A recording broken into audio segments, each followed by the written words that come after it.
Hello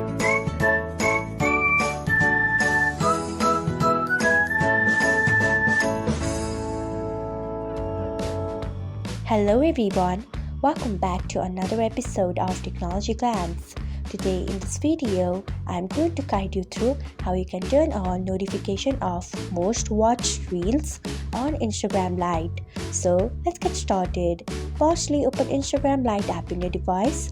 Then tap on your profile icon if you haven't. Next tap on three lines icon. After that, tap on settings. Next tap on notifications. Then tap on live and reels.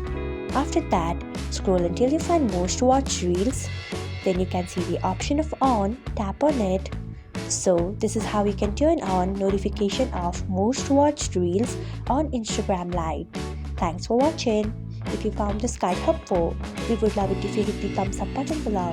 We upload great new tech tutorials like this one every day, so do not forget to subscribe to our channel and hit the bell icon so that you'll never miss another update.